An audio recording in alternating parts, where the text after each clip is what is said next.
Hi guys, and welcome to the Friday Live thing with me, Mark Thompson. Down below we got Fox. Oh no, it's Tim.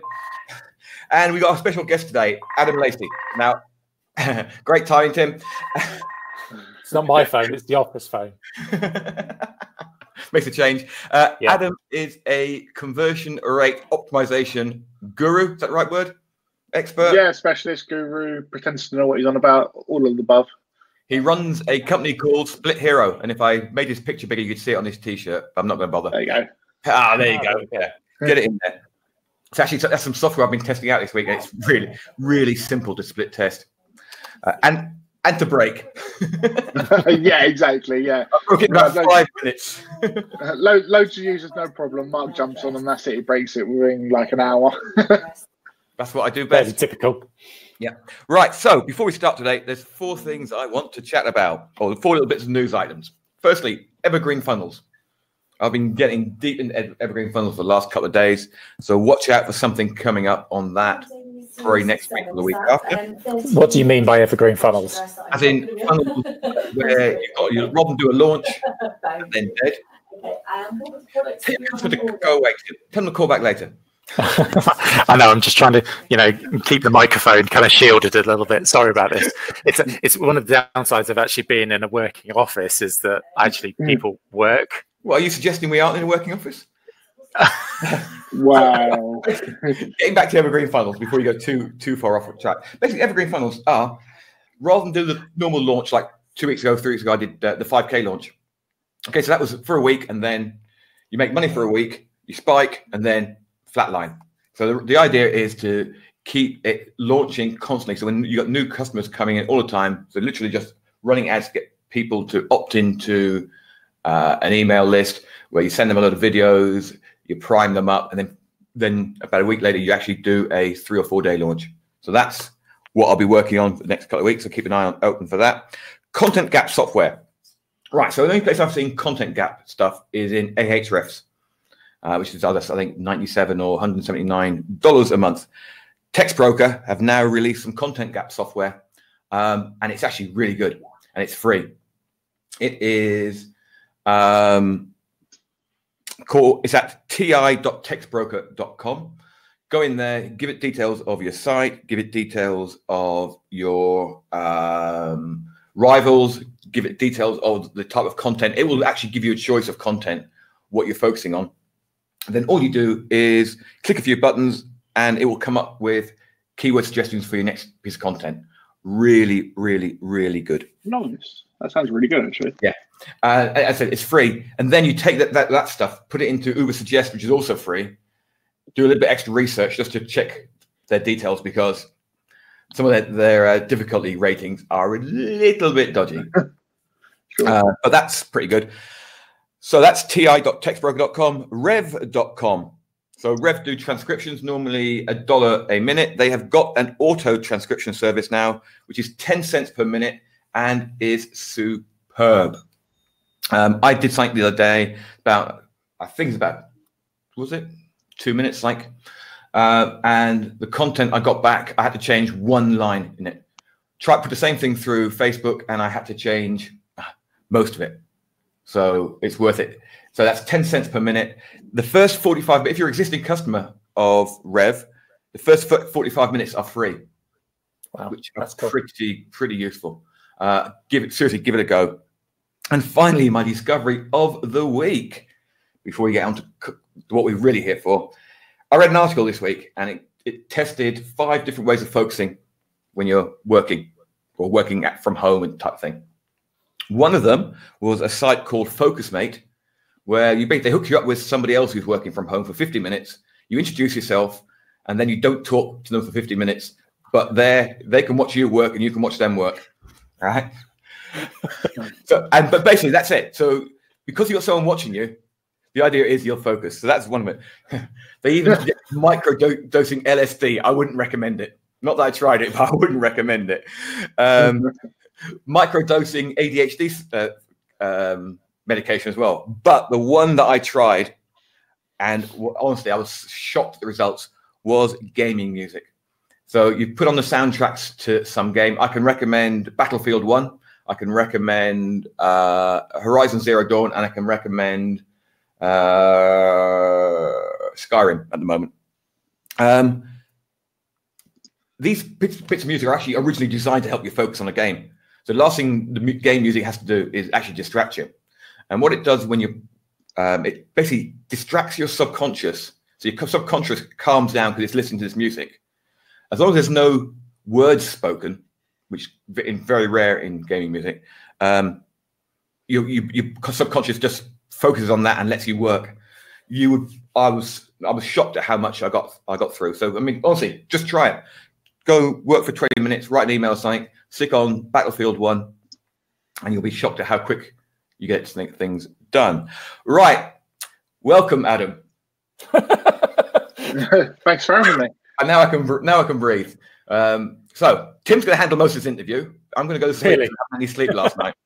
Oh, So, Adam. Yes. Conversion optimization. What is it and why do we need it? Sure. So I guess the easiest way to explain it is getting the most out of your traffic. Obviously, we'll get traffic for a reason, and that's because we want to convert that traffic. So really, it's about squeezing every conversion possible out of that traffic. Is conversion optimization. cool.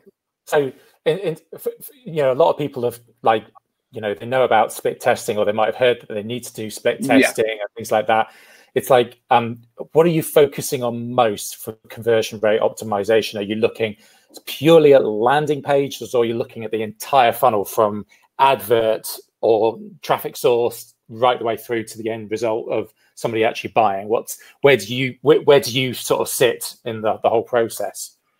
Good. So, I mean, Split Hero sort of falls into the process of mainly testing your landing pages and stuff like that. But really, you should be split testing every single section of your funnel. So, like I say, split test your ads, see what traffic also, like I say, do social media versus Google pay-per-click, see what actually offers better quality traffic for your audience. And then, like I say, so you split test your ads and then go through to split test your landing pages and just keep going on, basically. And the thing with split testing is it's never, ever finished. You know, once you've done one test, you're going to have a winner, hopefully, and obviously you just keep on improving and keep on iterating. So yeah, I think really that's all there is to it. But we focus on mainly split testing landing pages. I always recommend some good things to test is things like call to actions, changing positioning of stuff like social proof as well is always a good one. But my main ones tend to be switching up call to actions and hero sections and that kind of stuff. They tend to have, because they're above the fold, they tend to have the biggest impact on keeping the user engaged. So obviously, you're probably seeing quite a lot of different landing pages for different businesses and that kind of thing. It's like, what are the kind of the biggest mistakes that people make with the landing page, or the biggest mistakes they make with actual conversion rate optimization and split testing? What part do they kind of think that they should be testing, but it really doesn't make any difference whatsoever. I know what fishing for, Jim. I know what answer you're fishing for. So my favorite one is always like, can I change the shade of pink on my button, please? Because it's kind of like they kind of overly focus on like the color of the button. So I don't know, what kind of things do you see as being like people, they're testing stuff, but it's utterly pointless? Yeah, to be honest, that's one of the prime examples I actually use as the colour of buttons, because I think we've all heard the story from years ago. So I changed the colour of my button and my conversions went up 60%, when in reality, that just doesn't happen.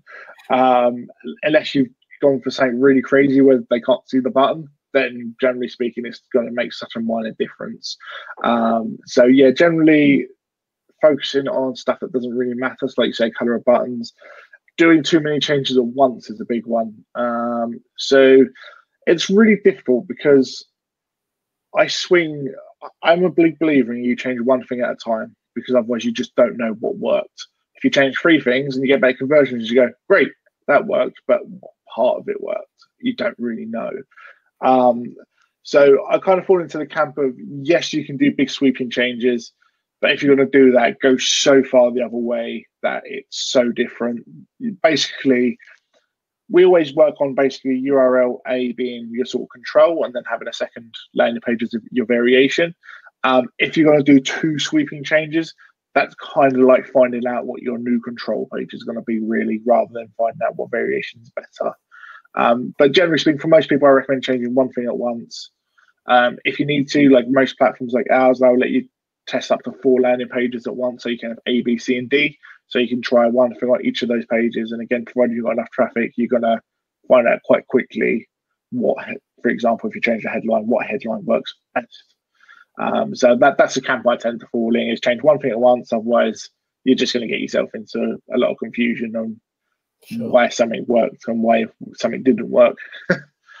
I suppose one of the things we were actually talking about this last week in our call last week, to do with some of the split tests that I do for my own e-commerce business, and the software that I use Shopify, and I've got a page builder which has an A/B like split testing functionality on it, which is, for me, is actually more than enough. Than I don't really need to go down the line of doing ABCDs. One of the questions that came up, actually, which was quite interesting, was what volume of traffic do you need then to really truly understand the results? And it's like, as far as I'm aware, the A/B testing that on the platform we've got basically relies on the sort of the standard statistical significance kind of calculation based upon the amount of traffic versus the amount of results that you're getting, and ultimately what the percentage change will be based upon that. I take it that's the way a lot of your stuff works as well.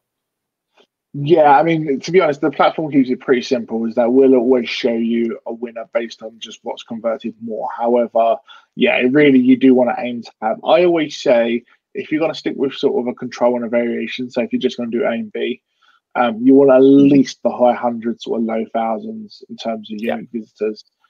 Just anything below that, really, like you say, you're in the margin of error just based on human behavior. So the results you're going to get are skewed as well.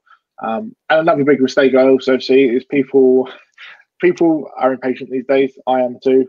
We all want everything now. So they start like a 6-week split testing campaign, and they're logging every day and see what one's performing better, and then start trying to change that page. And it's like, it's too soon. Just give it the whole time it needs, and then look at the results at the end. Because when we first launched the platform, we actually showed the results as it went along, and then we quickly done away with that, so you can't see the results until the end. Oh wow, okay. So you actually base it upon a time frame rather than a number of visitors versus number of results, is that right? Yeah, well, on the campaigns, we let users put in their own time frame, because there are bigger clients, for example, that are going to have a lot more traffic in a small time frame, so they can still get a significant result.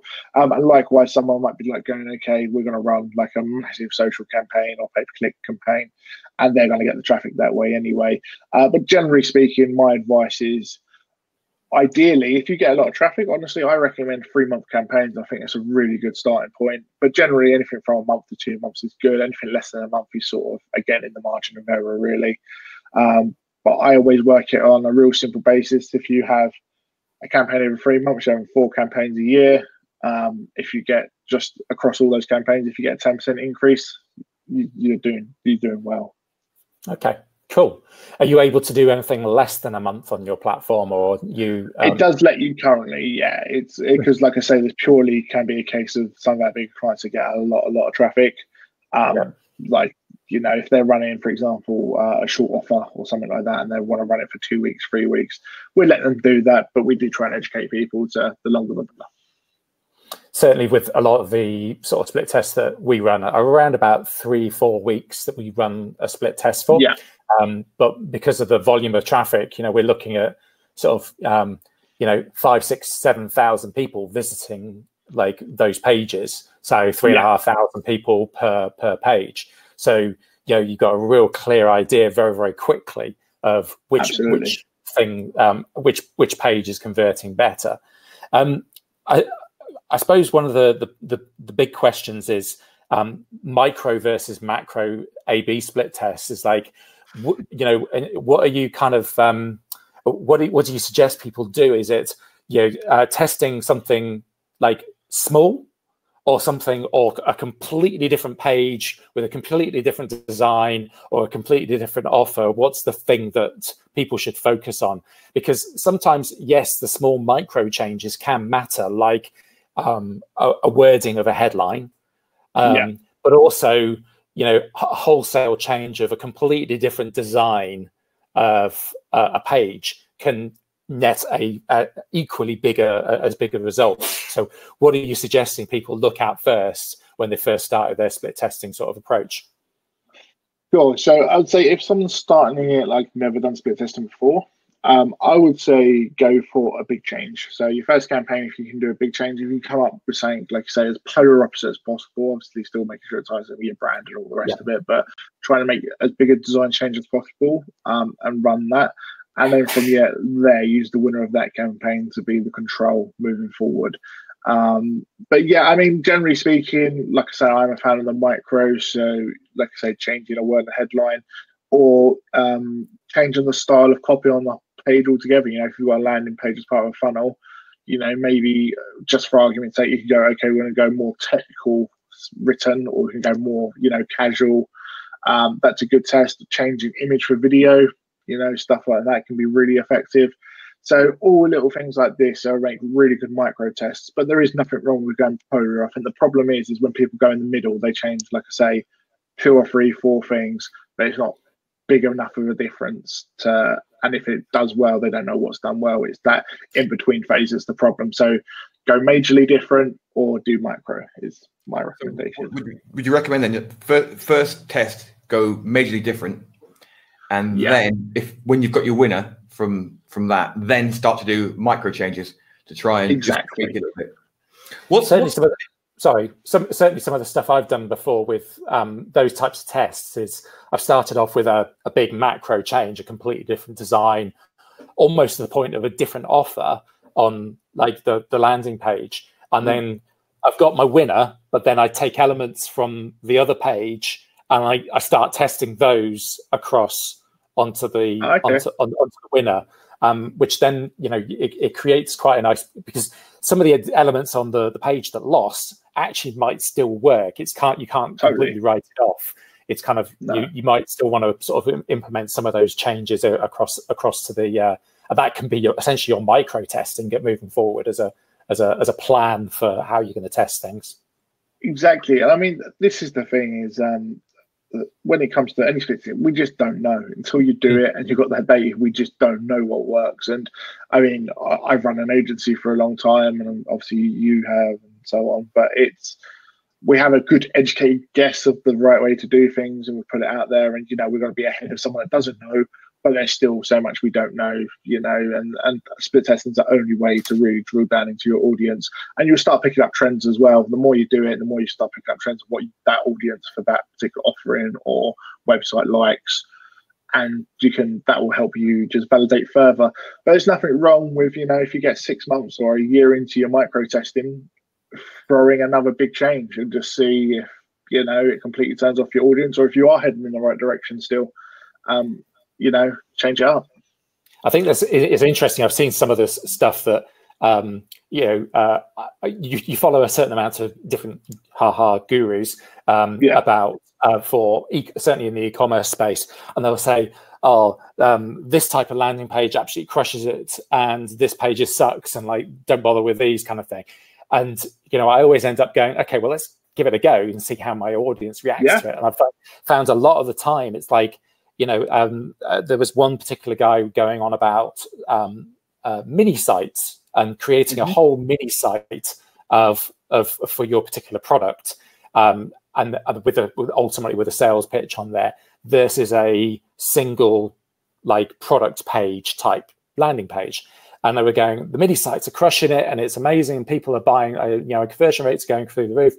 When I tested it, even though it was the same offer, ultimately the single page still converted better than the mini test by a long way. So whilst, you know, it's too easy to kind of get sort of drawn into the sort of the guru worshipping and going, well, such and such says this is a particular great way of doing a landing page, or offering your product, but actually you really do need to test these, split test it against your current baseline, which is why you need to kind of have that sort of base of a testing plan as an ongoing thing. You've always got your, you know, your winning landing page, your winning campaigns, that kind of thing to test stuff against.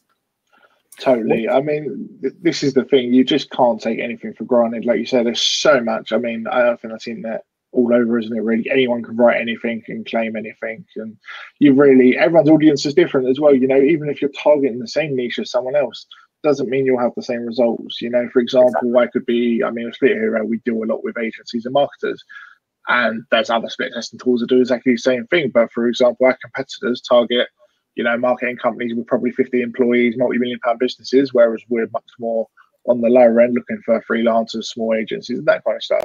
So we could have, you know, what works for them might not necessarily work for us in our marketing. It's exactly the same thing. What's Mark, the biggest change you've ever seen? Can you think any really big changes you've seen? What was that? Sorry, can you say that again?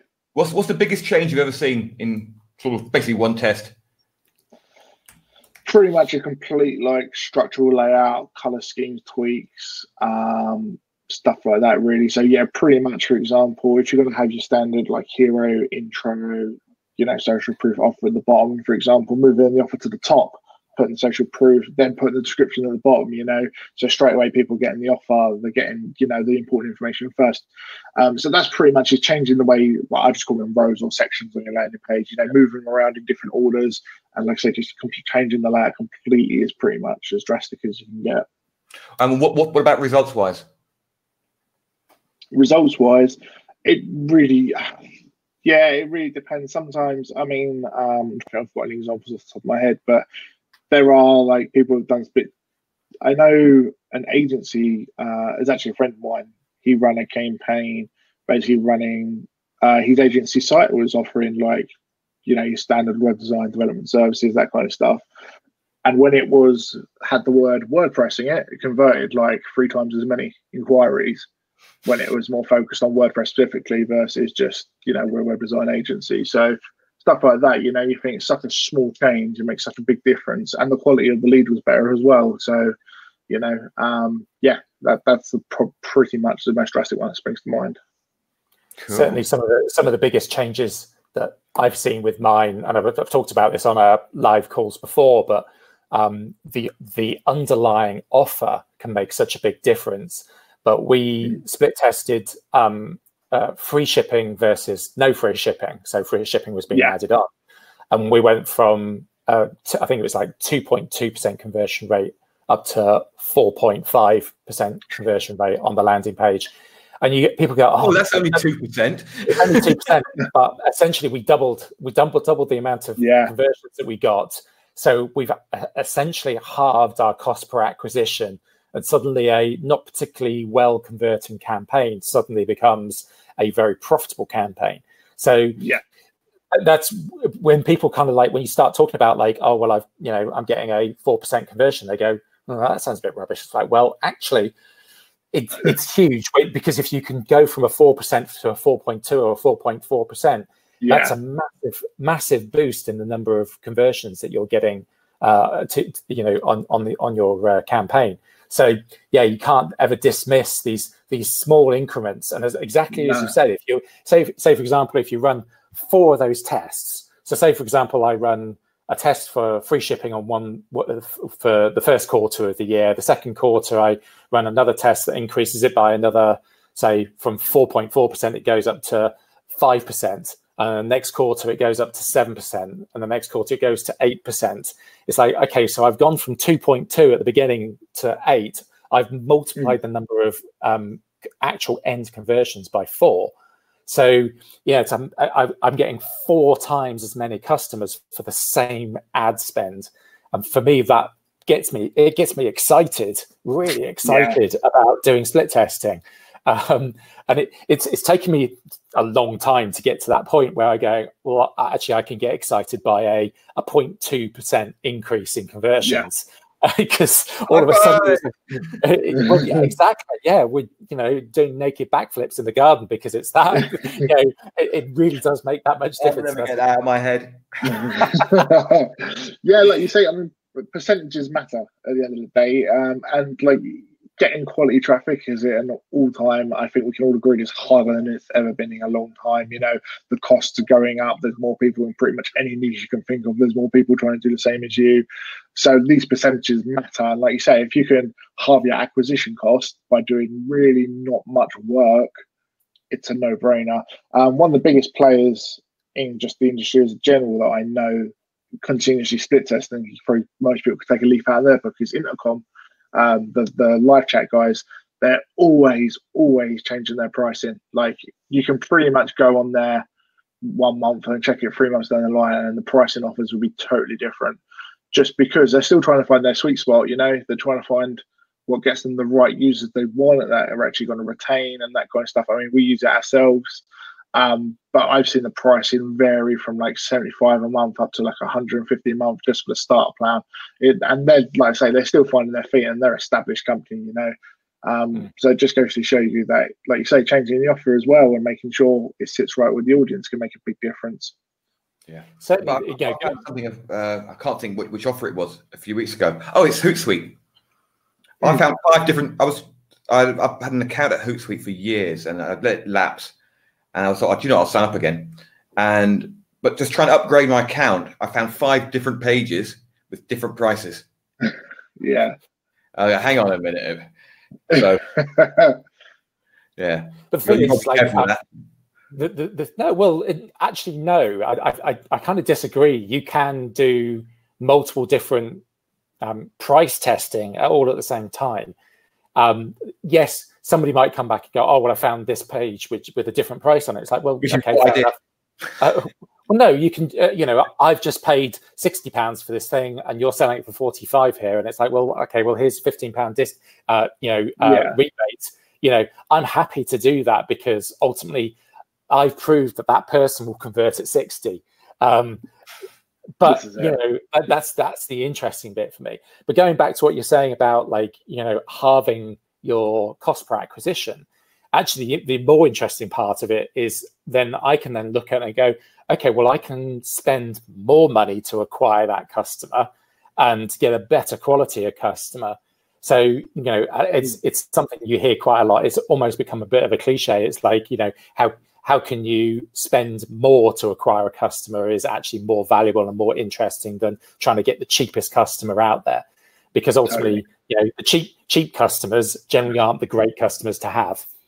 No, you're absolutely right. And honestly, you know, we're still trying to find our sweet spot probably with our pricing, Split Hero as well, to be totally frank.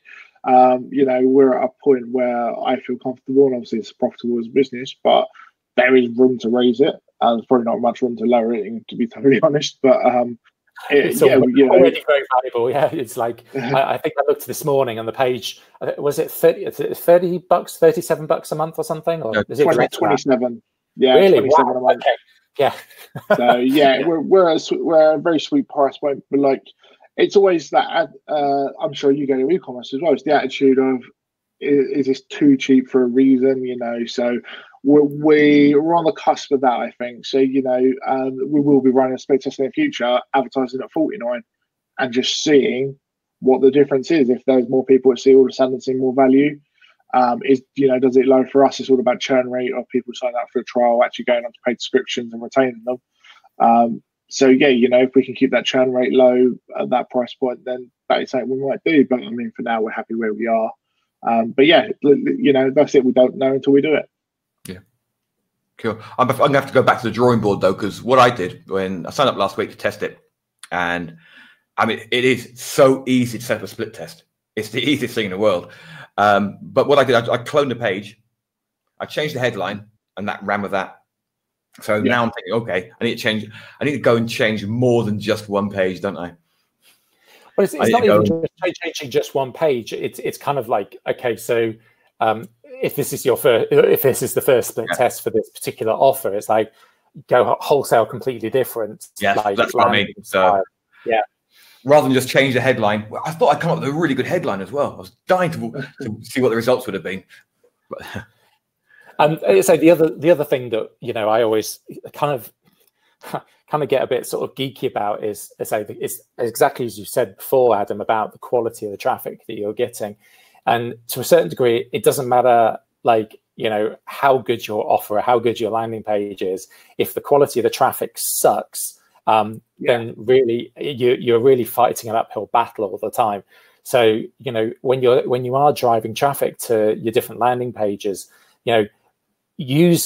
understand that the money that you're spending, like on the ad side of things, is actually, it's testing money. It's a way of finding out, getting great results, for your offer page, because whilst it might not be profitable now, it's like once you've got that winning campaign and you go, okay, let's shut off the losing one, all of a sudden my conversion rate, my cost per acquisition is going to decrease significantly, just by like sending all my traffic to my winner now, rather than losing 0.5% or 1% of conversions that you've been getting. So that's when you really win, is when you turn off that split test and start driving everybody at that new one, at the winning one. That's when you can really reap the rewards of it. So it's understanding that as well. It's like, accept that you're going to lose a bit of money up front, but ultimately, it's when you switch over to that winning, everything over to that winning campaign, spot on, you're going to fly. That's it. Yeah, exactly. It's worth it in the long run. Short-term pain for long-term gain. Yep. So Dave asks, is Split Hero just for WordPress? Yeah, at the minute, that's kind of our niche and focus. We're a SaaS platform, but we rely on we built plugins that basically do the communication, the API stuff between WordPress sites and our platform. We have got a suggestion in our roadmap for a Shopify app, funny enough. Cool. We're very much focused on user feedback, and it has to make sense. So right now, our niche is WordPress, and I've been dealing with WordPress for so long. There's nothing to say, in the future that won't change, but for now, that's pretty much where we're focusing. It's good to focus on just the WordPress side of things.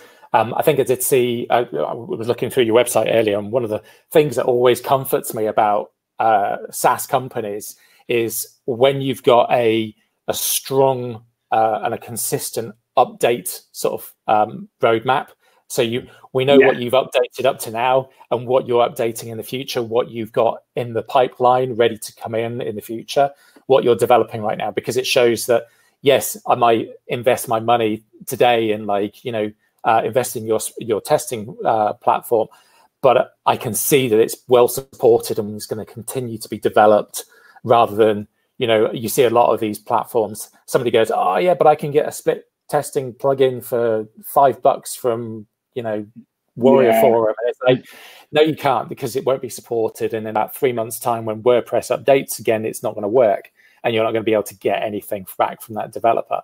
So it's good to see, companies like yours and SaaS products like yours with a strong development roadmap, which is it's always good to see. It's funny you should say that. Sorry, the first bit I checked on your website when I checked it out last week was a roadmap. Yeah. To be honest, our analytics say the same as well. It's quite popular, but it's one thing I was really passionate about, because the same thing I do. I always check to see, how active it is. Admittedly, companies can't be doing updates every week, but I mean, in the last sort of 2 months, we rolled out 2 big updates. One to the UI, we pretty much rewrote 3/4 of the platform to improve it. We're not afraid of doing that. But yeah, now we're on like super stable ground, so we're working on like more features, integrations all lined up. And like I say, because we're in WordPress, we're focusing on, we've got cart flows integration coming up, WooCommerce integration. Cool. There's loads of stuff coming. We've got loads of stuff planned. So we've got like team accounts that's going to be included, PDF reporting. So if you're an agency, you can get a nice little white label. You can put your logo in, get a PDF report you can show straight to the clients. All that stuff I think adds real value to our users. And I'm all about simplicity, and it's the reason we've only got one pricing plan as well compared to everyone else. Is I was all about like, I'm not going to confuse things. You have one plan. Any features we ever come up with, everyone has access to. As simple as that.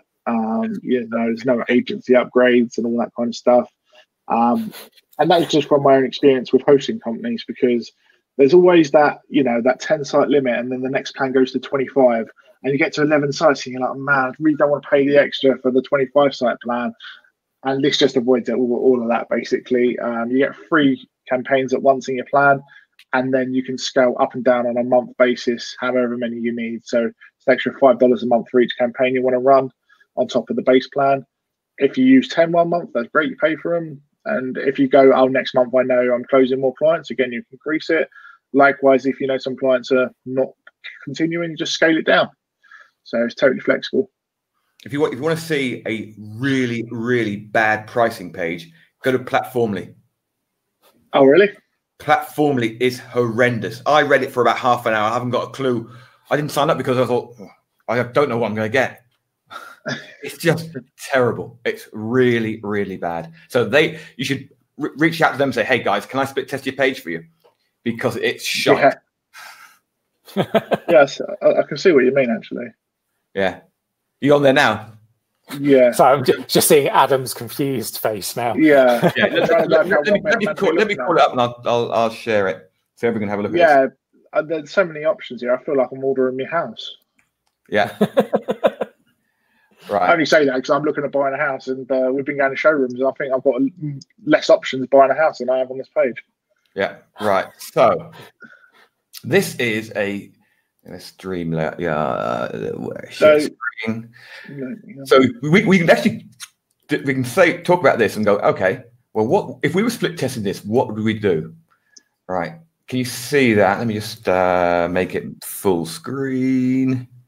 Yeah. There you go. Right, so this is Platformly, okay? And it is just the most confusing thing I think I've ever seen. So let's go down to 1,000 contacts, right? What the hell are we getting? Where do you even start? I'll tell you what it is. Yeah, it's because, to be honest, when we're still in the planning phases of the Split Hero, we was going to have basically the account was going to be limited by the amount of sites you connected to as well as amount of campaigns. And then during the building and the beta, we were just like, let's just get rid of, like, make it unlimited sites and just focus on, we're only going to restrict it by the amount of campaigns. I think that's the issue they've got. Obviously, you've got monthly and yearly, which is obviously pretty standard. Yeah. But they've got obviously the amount of contacts, then they've got the amount of email sends per month and other sort of restrictions depending on what you want to pay, then extra add-ons, and before you know it, it's it's wow, okay. confusing. So basically what they're doing is their base pricing is based upon the number of contacts, and then they add in an additional based upon how many emails you want to send, how many dashboards you want, how many dashboards you want. If you want reporting, it's ridiculous. It's a absolute complete turn off. See, that's the thing. Is like, when you look at pricing like that, it kind of when you have to think that hard about it, you as Marcus said, is like you go, well, actually, I'm not going to buy because I just don't know. I can't work out how much my costs are going to be on a monthly basis. Yeah. And that's hard to do, like, to really sort of get your head around. Yeah, it's just a high barrier to entry, isn't it, really? Like you say, you're making people... And also, I mean, based on what I just looked at for 1,000 contacts, obviously, if you don't add on the extras, it's $19 a month. That's very affordable. But when you're chucked with all these options, you actually think, crikey, this is expensive, just because you're not understanding what you're looking at. Yeah. So, potentially you're pricing people out, which... you're not pricing them out based on your price. If that makes sense. You're sort of just confusing the user into thinking it's more expensive than it is. Yeah. It's a big pitch for keeping things simple. Yeah. Like you have a single price. I'm a simple man. Just simple. I think I mentioned.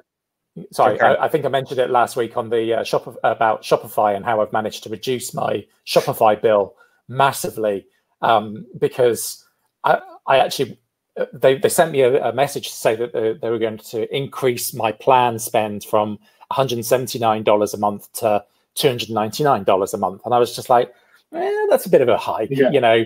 Fair enough. They've improved their platform massively since I signed up like 5 years ago. But let's go and have a look and see which of the features I'm actually using. And after a bit of backwards and forwards with their support, I was like, well, actually, I don't need to spend $299 a month. I just need to spend $79 a month. And then what I then did is I then signed up to their only pay every 2 years. So I paid for for everything up front for the next 2 years. That saved me another $20 a month. So I'm only paying $59 rather than $299. And it's just kind of like, it's things like that where you go, it's because I took the time to understand what features I was actually using. But most people just don't do it, and they just go, oh, yeah, well, I just got to keep on spending more money, which is, I suppose, is what Platformly and Shopify and all these other companies think that, oh, you're spending more money, you're getting more benefits by spending more money, where it might not actually be the case. So I do like simple pricing plans like what you have. It just makes things much, much easier on your head to understand truly what you're getting for your money. If you look at you look at what Drip did, they lost their customer, they alienate their customer base because they refused to grandfather anyone in, and they upgraded quite a big upgrade on the prices, and everyone was included in that. And it was. I must admit, we're with Drip. We did try out ConvertKit as well, but just the API was much more advanced with Drip. Obviously, they're a more established company, so I get that. And like I say, we're just so tightly integrated with Split Hero, it just sort of makes sense. Proactive campaign. I looked at Active Campaign, and I'm sorry, I'm a sucker for a nice dashboard, and that is not a nice dashboard. It's true. It's got some great bits to it, and then it's got some slightly rubbish ones. I always hear it's very powerful, but I look at it and then just want to cry. With Drip, I think they would have done the sums, and if they're losing customers, they're probably losing the lower end customers, probably much like myself in some degree.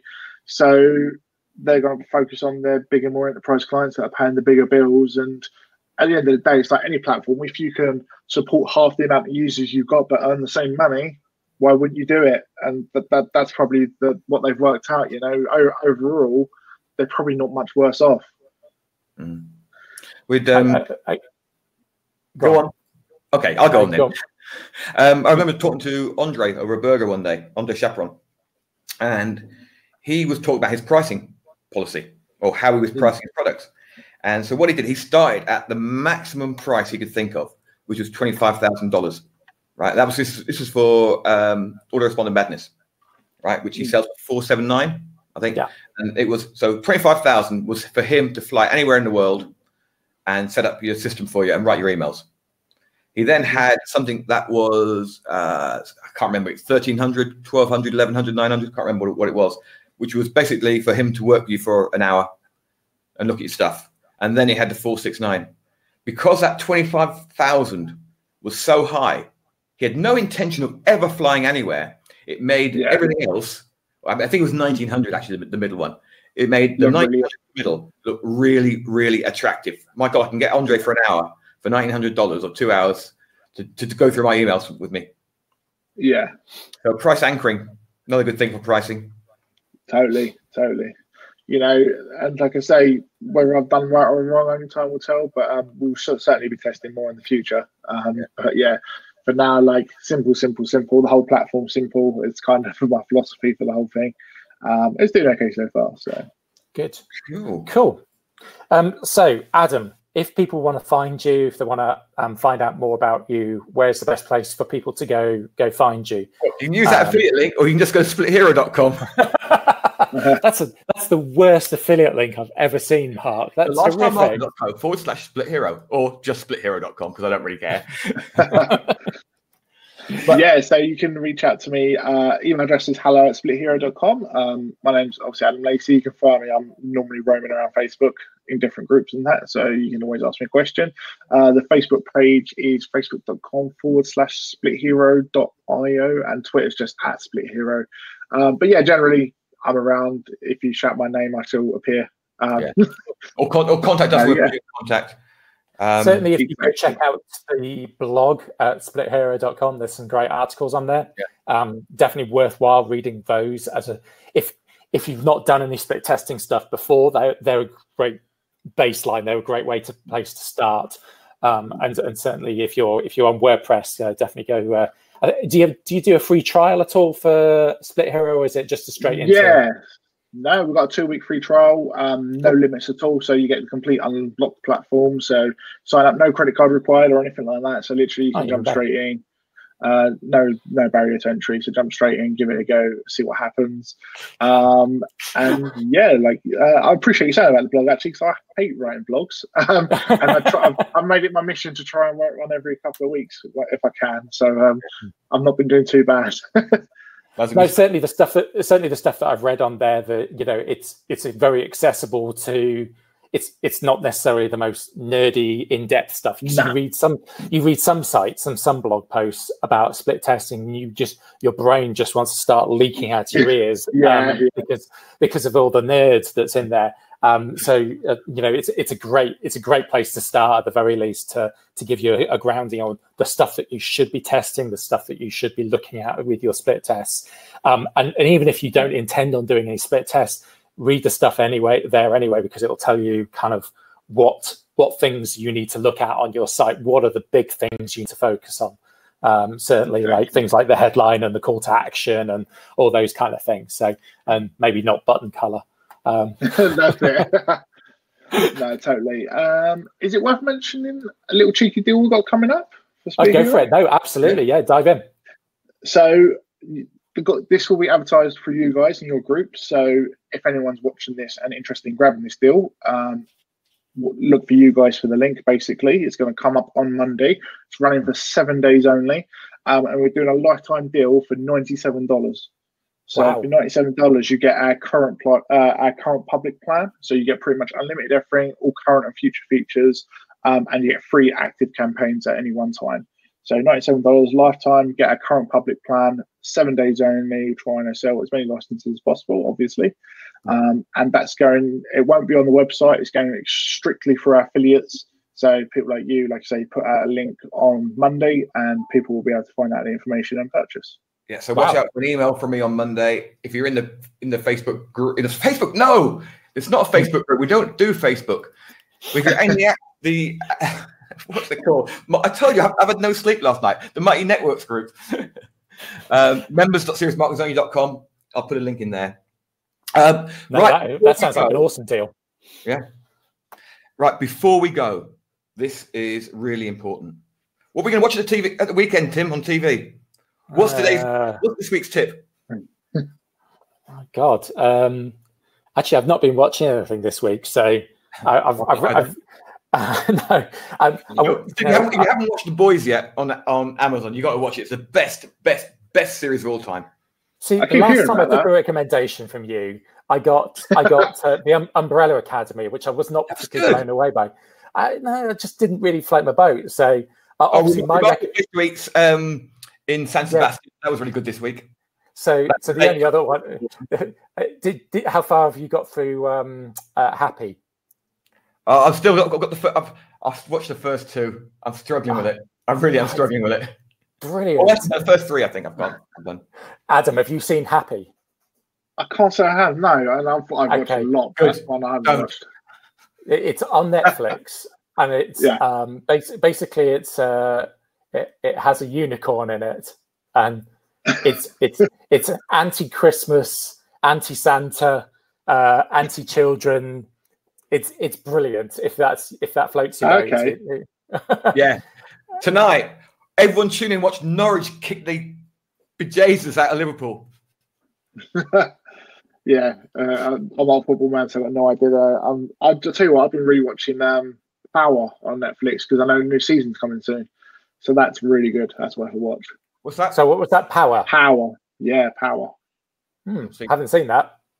Really good. Really good. They've got a new season coming out in September. It's well worth a watch. Cool. I'll add that to my list. Yeah. So important part of the live calls is figuring out what people watch on TV. I'm not working, obviously. Yeah, well, I wish that was true. Dave might disagree with my comment. To all you people in Newcastle, sorry about the result next Sunday. I love the football season. Right, that's it. And sorry for our American listeners on live or on TV. Football is a game played with a foot and a ball. Okay, handball is a game played with a hand and a ball. Just thought I'd mention that. Right. I think we just lost some subscriptions there. Exactly. Okay, I'll give you another one of my descriptions, but off air, because I definitely can't broadcast it. That I said in the bar the other night. It was the looks I got. Right, guys, thank you very much. And thank you, Adam, for your time today. I really appreciate it. No, thanks for having me. It was great to be on. Yeah, I told you we didn't take it too seriously, didn't I? It's all good. See you later, guys. Bye. Bye.